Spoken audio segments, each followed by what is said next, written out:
नमस्कार, मी अभिषेक शेंडे. स्वागत आहे तुमचं बातम्या गडचिरोली जिल्ह्याच्या या खास एपिसोडमध्ये. पाहूया आजच्या काही महत्त्वाच्या बातम्या.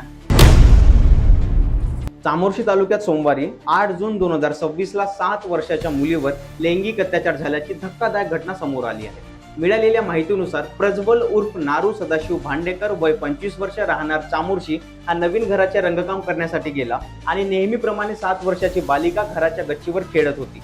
आजूबाजूला कोणीही नसल्याचा फायदा नारू सदाशिव भांडेकर यांनी घेतला आणि 7 वर्षाच्या बालिकेला एकांतात गाठून त्याने तिच्याशी कुकर्म केलं.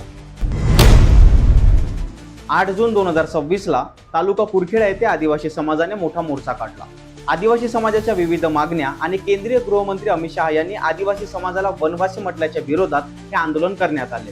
कोई पाबंदी वनवासी जगत पर, वनवासी व्यक्ति पर लगने वाली नहीं. हा मोर्चा आमदार रामदास मसराम यांच्या नेतृत्वाखाली करण्यात आला आणि या मोर्चात आरमोरी, वडसा, कुरखेडा, धानोरा, कोरची आणि इतर भागातील आदिवासी बांधव सहभागी झाले होते. गडचिरोली जिल्ह्यात हत्तींच्या हालचालींवर लक्ष ठेवण्यासाठी महाराष्ट्र वन विभागाने एक विशेष मोहीम सुरू केली आहे. यासाठी फार्मर्स फॉर फॉरेस्ट या संस्थेला 1 वर्षाची परवानगी देण्यात आली आहे. ही संस्था हत्तींच्या कळपांच्या हालचालींची नोंद, माहिती संकलन आणि अभ्यासाचे काम करणार आहे. गडचिरोली जिल्ह्यातील कोणतीही बातमी, माहिती किंवा समस्या असेल तर मी स्क्रीनवर माझा नंबर शेअर केला आहे. ती बातमी, माहिती किंवा समस्या तुम्ही माझ्यापर्यंत व्हॉट्सअपच्या माध्यमातून पोहोचवू शकता. हा व्हिडिओ जास्तीत जास्त लोकांपर्यंत शेअर करा आणि मला फॉलो करायला विसरू नका. आपण पुन्हा भेटू पुढच्या व्हिडिओमध्ये.